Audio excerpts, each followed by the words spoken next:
السلام علیکم۔ آج کا ہمارا ٹاپک یہ ہے کہ آپ کو ٹرکی میں پراپرٹی ریزیڈنس جب آپ لیتے ہیں تو کس قسم کی پراپرٹی پر پراپرٹی ریزیڈنس ملتی ہے۔ یعنی بہت سے لوگ کہتے ہیں کہ پرانی پراپرٹی پر پراپرٹی ریزیڈنس نہیں ملتی، آپ کو صرف نئی پراپرٹی پر پراپرٹی ریزیڈنس ملتی ہے۔ تو یہ بھی ایک طرح کا اسکیم ہے۔ گورنمنٹ کی طرف سے ایسا کوئی قانون نہیں ہے جس میں یہ مینشن کیا گیا ہو کہ آپ نئی پراپرٹی پر ہی پراپرٹی ریزیڈنس لے سکتے ہیں، پرانی پراپرٹی پر آپ کو پراپرٹی ریزیڈنس نہیں ملے گی۔ یا نئی پراپرٹی خریدتے ہیں تو 5 سال کے بعد آپ کو پاسپورٹ مل جائے گا، اگر پرانی خریدتے ہیں تو 5 سال کے بعد پاسپورٹ نہیں ملے گا۔ یہ ایک اسکیم کی یا فراڈ کی نئی قسم ہے جو پراپرٹی ڈیلر یا ایجنٹ مافیا یا جو اسکیمرز ہیں انہوں نے بنائی ہے۔ اب ہے کیا کہ جب آپ نئی پراپرٹی لے رہے ہوتے ہیں تو جو پراپرٹی ڈیلر ہے یا جس کے ذریعے بھی آپ پراپرٹی خرید رہے ہیں اس کی ڈیل ہوتی ہے پروجیکٹ جس نے ڈیولپ کیا اس کمپنی کے ساتھ، کنسٹرکشن کمپنی کے ساتھ، کہ وہ تقریباً 8 سے 10% اپنے یونٹ سیل کرنے پر اس کو کمیشن دیتے ہیں۔ تو سپوز کریں اگر $60,000 کی وہ پراپرٹی سیل کرے گا یا 1 لاکھ کی سیل کرے گا تو اس کا 10% اس کو ملے گا کمیشن۔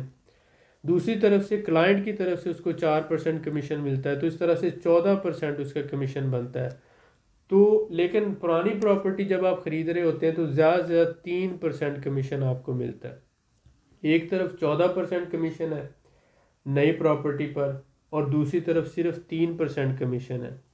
ایک طرف آپ کو کوئی اتنی محنت نہیں کرنا پڑے گی، ایک ہی دفعہ جا کے پروجیکٹ دکھائیں گے تو آپ کا کلائنٹ مطمئن ہوگا اور وہ خرید لے گا، کیونکہ ایک ہی پروجیکٹ ہوگا یا 2 یا 3 ہوں گے۔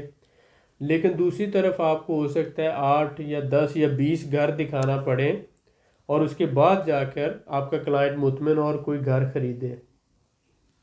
اس لیے کیا کہتے ہیں کہ زیادہ تر پراپرٹی ڈیلر اور ایجنٹ مافیا یہی کہتے ہیں کہ پرانی پراپرٹی پر ریزیڈنس نہیں ملتی، نئی پراپرٹی پر ملتی ہے۔ تو یہ ایک اسکیم ہے، یہ کنفرم ہو جانا چاہیے۔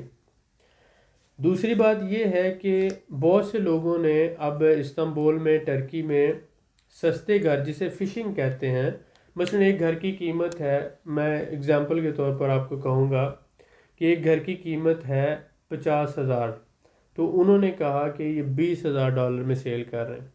ایک گھر کی قیمت ہے 3 لاکھ ٹرکش لیرہ، تو اس کو 1.5 لاکھ ٹرکش لیرہ میں تصویریں لگائی ہوئی ہیں اور اس کو لگایا ہوا ہے۔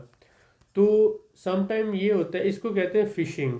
جب آپ اس کمپنی سے رابطہ کرتے ہیں یا ان لوگوں سے رابطہ کرتے ہیں تو وہ آپ کو اپنے دفتر بلاتے ہیں اور اس کے بعد یہ کہتے ہیں کہ یہ جو پراپرٹی ہے سیل ہو چکی ہے، لیکن آپ کو ہم دوسری کوئی پراپرٹی دے دیتے ہیں اس سے ملتی جلتی۔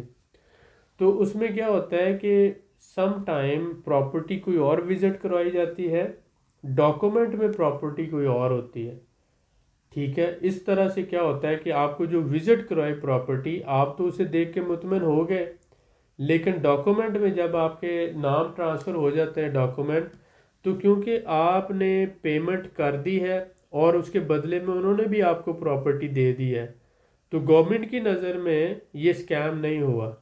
گورنمنٹ کی نظر میں یہ اسکیم نہیں ہوا کہ انہوں نے آپ کو آپ کی پیمنٹ کے بدلے پراپرٹی دے دی ہے۔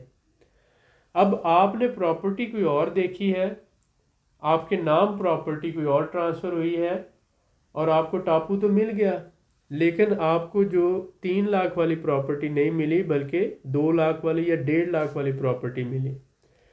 اب آپ بھگتے رہو اس کو، اب آپ یہ جو اسکیم ہے، یہ جو فراڈ ہے، اس کے ساتھ ڈیل کرتے رہو، کیونکہ آپ کو لینگویج نہیں آتی ہوتی، کیونکہ آپ کو ایریاز کا نہیں پتہ، آپ کو پراپرٹی کی کنڈیشن اور اس کے حوالے سے ڈاکومنٹیشن کا نہیں پتہ، آپ کو بہت سی چیزوں کا پتہ نہیں ہوتا۔ تو اس لیے یہ جو اسکیمز ہیں ویب سائٹس کے اوپر انہوں نے پرائسز لگائی ہوتی ہیں سستی سم ٹائم، تو آپ لوگ یہ اس کو ویب سائٹ کچھ لوگ دیکھتے ہیں اور وہ اپنے آپ کو بہت زیادہ انٹیلیجنٹ سمجھتے ہیں۔ پہلی بات تو یہ ذہن میں رکھیں کہ کوئی بھی بہترین ڈیل جو ہوتی ہے وہ کبھی ویب سائٹ پر آپ کو اس طرح سے اویلیبل نہیں ہوتی، کیونکہ جو سب سے گھٹیا ڈیل ہوتی ہے، جو سیل نہیں ہو رہی ہوتی، وہ جو ہے ویب سائٹ کے اوپر آتی ہے۔ ہمیشہ سے جو بہترین ڈیل ہوتی ہے وہ پراپرٹی ڈیلر سے آپ کو ملے گی یا جو ہے انٹرنل کانٹیکٹ سے آپ کو ملے گی. تو محنت کرنے سے، ویٹ کرنے سے آپ کو اچھی پراپرٹیز مل سکتی ہیں، لیکن اس کے لیے ضروری ہے کہ آپ کو جو بندہ سروس پرووائڈ کر رہا ہے وہ قابل اعتماد بندہ ہو اور اس کے ساتھ ساتھ اس کو لینگویج آتی ہو. ٹھیک ہے. تو سب سے پہلا کام تو یہ ہے کہ آپ نے کبھی بھی کسی بھی بندے کو کیش پیمنٹ نہیں کرنی پراپرٹی لیتے ہوئے. کسی بھی بندے کو، میں بھی اگر کہتا ہوں تو مجھے بھی کیش پیمنٹ نہ کریں. کسی بھی بندے کو کیش پیمنٹ نہ کرے. ٹرکی کا قانون ہے کہ آپ نے اپنی پیمنٹ اپنے بینک اکاؤنٹ میں رکھنی ہے، اور جب آپ کے نام پراپرٹی ٹرانسفر ہوگی تو اسی وقت مالک کو پیمنٹ ٹرانسفر ہوگی آپ کے بینک اکاؤنٹ سے مالک کے بینک اکاؤنٹ میں. سب سے بڑا کام آپ نے یہی کرنا ہوتا ہے کہ جو پراپرٹی آپ کو دکھائی جا رہی ہے کیا وہی اسکوائر فٹ ہے، کیا وہی ایریا ہے، کیا وہی ایڈریس ہے، کیا وہی فلور ہے. یعنی کہ جو فلور ہے، حتیٰ کہ سیم ایڈریس سیم بلڈنگ میں مثلا سپوز کرو چوتھا، تیسرا یا پانچواں فلور دکھا دیا گیا تو آپ دیکھ کے خوش ہو گئے کہ یہ تھرڈ فلور ہے یا فورتھ فلور ہے. بلڈنگ بھی سیم ہے، ایریا بھی سیم ہے. اب اتنے ہی اسکوائر فٹ جو ہوتا ہے نیچے گراؤنڈ فلور جسے ہم تہہ خانہ کہتے ہیں وہ آپ کے نام ٹرانسفر کر دیا جاتا ہے. اب تہہ خانہ جو ہوتا ہے یا گراؤنڈ فلور جو ہوتا ہے وہاں پر پرائس جو ہوتا ہے 30-40% کم ہوتی ہے. جو گھر کی پرائس ہے، جو تھرڈ فلور یا فورتھ فلور پہ جو بھی پرائس ہے اس کا 30% کم ہوتی ہے جب گراؤنڈ فلور یا تہہ خانے میں آ جاتا ہے. اب ایریا بھی وہی رہا، ایڈریس بھی وہی رہا، اسکوائر میٹر بھی اتنے ہی رہے، لیکن آپ کو تھرڈ فلور کی بجائے تہہ خانے میں گھر دے دیا، دکھایا آپ کو کچھ اور، بیچ کچھ اور دے دیا. تو اس طرح سے یہ جو ہے اسکیمز ہوتے ہیں، اور بعد میں عدالتوں میں پھرنا اور بعد میں ان کے پیچھے جانا اور ان کو ڈیل کرنا بہت مشکل ہو جاتا ہے، کیونکہ پیسے لے کر انہوں نے بینک ٹو بینک ٹرانسفر ہوا ہے آپ کے نام، اور انہوں نے پیسے لے کر آپ کو ان کے بدلے میں پراپرٹی دے دی ہے. اب آپ یہ کہتے رہیں گے کہ مجھے دکھایا کچھ اور دیا کچھ اور، تو اس پہ کوئی بھی یقین نہیں کرے گا اور اس طرح سے آپ کا بہت زیادہ لاس ہو سکتا ہے. تو یہ پرابلمز آتے ہیں.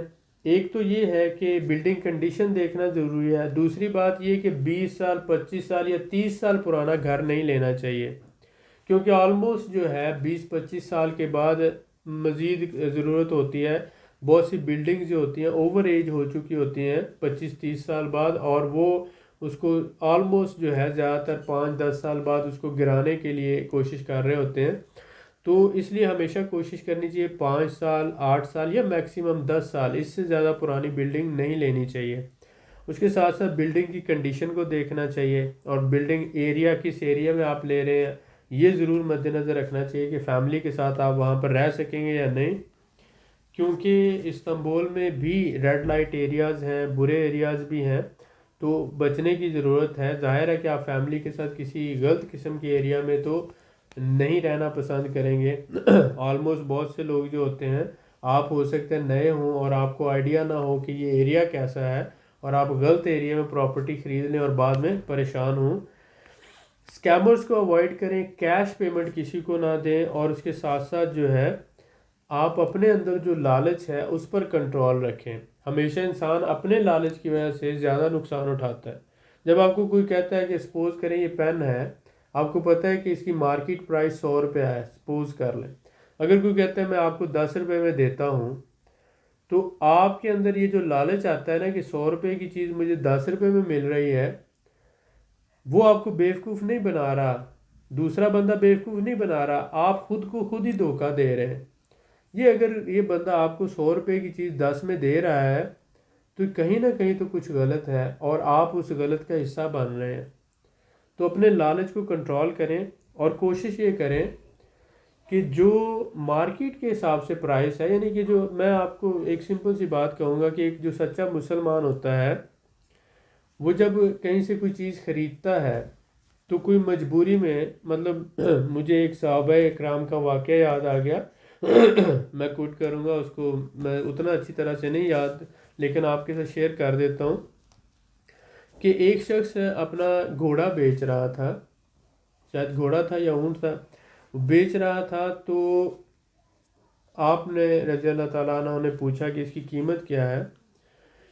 انہوں نے اسے مجبوری تھی اور اس نے مارکیٹ کے ریٹ سے سپوز کرو 2000 کم بتا دیا کیونکہ اسے پیسوں کی ضرورت تھی. لیکن جو ہے یہ اللہ کا بندہ، یہ جو صحابہ کرام تھے، انہوں نے اس کو مارکیٹ کے ریٹ کے حساب سے پیمنٹ کر دی. سپوز کرو کہ مارکیٹ کے حساب سے 10,000 کی تھی وہ چیز، لیکن جو بیچنے والا تھا اس نے ڈیمانڈ کی کہ 8,000 مجھے دے دیں. یہ جو خریدنے والا تھا اسے پتہ تھا کہ مارکیٹ میں اس کی قیمت 10,000 ہے، اس نے 10,000 ہی اسے پیمنٹ کی. یہی بات ایک سچے مسلمان کے اندر ہوتی ہے، وہ لالچ میں نہیں آتا اور وہ کسی دوسرے کا نقصان بھی نہیں کرتا، یعنی کسی دوسرے کی مجبوری سے فائدہ بھی نہیں اٹھاتا. جب آپ کے دل میں خدا کا خوف ہوگا اور آپ کسی دوسرے کی مجبوری سے بھی فائدہ نہیں اٹھائیں گے تب آپ سچے مسلمان ہوں گے. اگر آپ کسی کی مجبوری سے فائدہ اٹھاتے ہیں تو کل آپ بھی مجبور ہو سکتے ہیں اور کوئی آپ کی مجبوری سے بھی فائدہ اٹھائے گا. یہی پوائنٹ آپ ذہن میں رکھیں، کیونکہ اللہ تعالیٰ کی ذات جو انصاف کرنے والی ہے. اگر آپ کسی پر آج ظلم کرو گے تو کل آپ کو ظلم سہنا پڑے گا. اگر آج کسی کے ساتھ زیادتی کرو گے تو کل آپ کے ساتھ زیادتی ہو سکتی ہے. آج کسی کی مجبوری سے فائدہ اٹھائیں گے تو کل آپ کی مجبوری سے کوئی فائدہ اٹھائے گا. اوورآل میں یہی کہنا چاہتا تھا کہ لالچ میں آ کر اپنے ساتھ دھوکہ نہ کریں. مارکیٹ پرائس کو سمجھیں اور اس حساب سے دیکھیں، تھوڑا بہت 19-20 کا فرق ہو جاتا ہے تو آپ اس حساب سے، آپ کو اچھی ڈیل مل رہی ہے تو اس کو خریدیں. لیکن جہاں پر آپ کو لگ رہا ہے کہ آپ کو ایکسٹرا بینیفٹ دیا جا رہا ہے، آپ کو بہت سستا دیا جا رہا ہے، آدھی پرائس پہ دیا جا رہا ہے، تو اس کا مطلب یا تو اس کے ڈاکومنٹس میں کوئی مسئلہ ہوگا یا آپ کے ساتھ دھوکہ کیا جا رہا ہے جس کی آپ کو ابھی سمجھ نہیں آ رہی، لیکن ایک وقت گزرنے کے بعد آپ کو سمجھ آئے گی تو پھر آپ پچھتائیں گے. تو ضرورت اس بات کی ہے کہ اپنے لالچ کو کنٹرول میں رکھیں. اوورآل سستی پراپرٹی مل جاتی ہے، پرانی پراپرٹی ہو یا نئی پراپرٹی ہو، دونوں پراپرٹیز پر آپ کو پراپرٹی ریزیڈنس مل جاتی ہے، فیملی کے ساتھ ملتی ہے، اور 5 سال پورے کرنے کے بعد آپ ٹرکی کا پاسپورٹ لے سکتے ہیں. امید ہے کچھ سیکھنے کا موقع ملا ہوگا. دعاؤں میں یاد رکھیں اور اسی طرح سے اپنا پیار محبت ہمارے ساتھ قائم رکھیں. بہت شکریہ.